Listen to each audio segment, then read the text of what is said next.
기존에는 내가 돈의 일부를 갚았으면 시효 이익을 포기한 거다. 그러니까 전부를 다 갚아야 된다. 시효 주장을 할 수 없다라는 것이 대법원 판례의 내용이었습니다. 그런데 이번에 대법원 판결을 통해서 대법관 8인의 다수 의견으로 기존 판례를 변경해야 된다고 판단이 난 거예요. 구체적인 판결 요지는 이와 같은데요. 그럼 이것도 뭐 먼저 알고만 있으면 또 써먹을 수 있는 방법이 있겠네요. 소멸시효 될 때까지 이렇게 은근슬쩍 끌면서 갚는 척을 하면서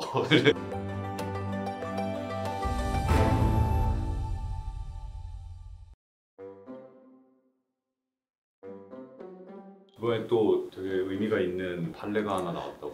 대법원에서 전원합의체 판례가 나왔는데요. 전원합의체 판례라는 게 뭐냐면 기존의 대법원의 판단을 뒤집는 판단이에요. 그걸 하려면은 대법관들이 전부 모여서 다수결을 통해 결정을 하는 거죠. 어떤 판례냐면 소멸시효에 관한 겁니다. 제가 다른 영상에서 아마 얘기한 적이 있을 텐데 이런 사례가 있을 수 있어요. 내가 돈을 빌렸는데 이미 소멸시효가 지났어요. 소멸시효가 지난 거를 모르고 내가 돈 일부를 갚은 경우가 있을 수가 있죠. 그 경우에 기존의 대법원 판례, 약 30에서 40년 된 판례인데 기존에는 내가 돈의 일부를 갚았으면 시효 이익을 포기한 거다. 그러니까 전부를 다 갚아야 된다. 시효 주장을 할 수 없다라는 것이 대법원 판례의 내용이었습니다. 이게 우리의 개인회생에는 어떻게 적용이 되냐면 내가 개인회생을 들어가려고 할 때 내가 가지고 있는 채무 중에 소멸시효가 지난 채무가 있다면 이 채무에 대해서 내가 소멸시효가 지난 다음에 일부라도 갚은 정황이 있다. 그러면 이거는 개인회생 채권으로 들어가야 되는 거였어요. 왜냐면은 시효 이익이 포기됐으니까 이 채권은 다 살아있는 거거든요. 그런데 이번에 대법원 판결을 통해서 내가 일부를 변제했더라도 소멸시효 이익을 포기했다는 것이 증명이 되지 않으면 소멸시효 이익을 포기했다고 볼 수 없다. 이렇게 결론이 나왔습니다. 구체적인 사례는 이래요. A씨가 B씨로부터 4차례에 걸쳐서 2억 4천만 원을 빌렸어요. 그 중에서 첫 번째 차용금과 두 번째 차용금의 경우에는 소멸시효가 지난 상태에서 B씨에게 1,800만 원을 변제했대요. 기존 대법원 판례에 따르면 이렇게 된 경우에는 첫 번째 차용금과 두 번째 차용금의 소멸시효가 지난 것이 아무런 의미가 없고 모든 채무 2억 4천만 원을 변제해야 되는 상황이죠. 사건은 배당에 관한 내용인데 이것은 복잡하니까 건너뛰고 2심에 가서 이 A씨가 처음으로 소멸시효 주장을 했습니다. 소멸시효로 내 이 채무가 소멸을 했다라고 주장을 했는데 2심 법원은 기존에 워낙 오래되고 확고한 대법원 판례를 인용하면서 A의 주장을 기각을 했죠. 그리고 이 사건이 대법원에 올라가게 됐는데 대법원에서 대법관 8인의 다수 의견으로 기존 판례를 변경해야 된다고 판단이 난 거예요. 구체적인 판결 요지는 이와 같은데요. 단지 소멸시효 기간이 지났다는 사정만으로 채무자가 시효 완성 사실을 알았다고 일반적으로 말하기 어렵다. 채무자가 시효 완성 사실을 알았는지 여부는 재반 사정을 종합적으로 고려해 판단해야 할 문제라고 밝혔습니다. 그리고 채무자가 시효 완성으로 채무에서 해방되는 이익을 알면서도 그 이익을 포기하고 채무를 부담하겠다는 의사를 하는 것은 이례적이다. 시효 완성 후 채무 승인은 채무자가 시효 완성 사실을 알지 못한 상태에서 했을 가능성이 더 높다라고 판시를 했어요. 무슨 말이죠 이게?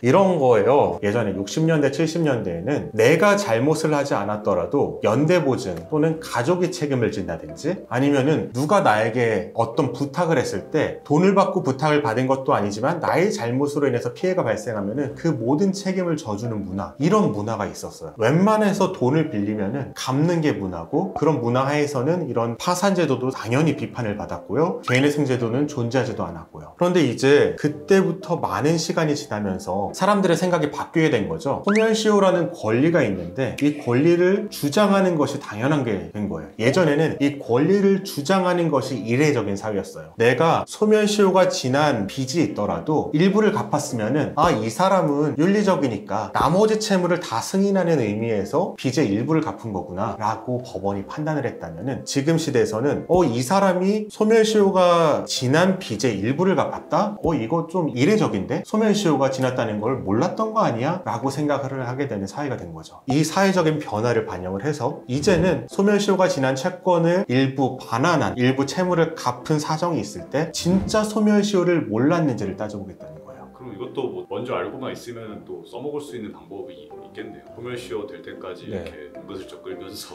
감는 척 네. 하면서 요즘은 소멸시효 워낙 다 알아서 그거는 어려울 것 같고요. 저는 이 판결의 의의를 이걸로 봐요. 개인의 생제도와 관련해서 언급을 한 이유가 이제는 권리를 주장하는 게 당연한 시대가 됐다는 거예요. 내가 윤리적으로 어떻게 해야 돼 이런 것보다 문화적으로 어떻게 해야 돼 이러한 부담보다도 소멸시효 권리를 주장할 수 있으면 주장하는 게 당연한 사회고 합리적인 사회고, 이것을 더 확장해서 보면은 개인의 생이나 파산을 할 수 있으면 개인의 생이나 파산을 하는 것이 합리적인 것이라는 것을 법원도 지지한다고 볼 수가 있다고 생각을 합니다.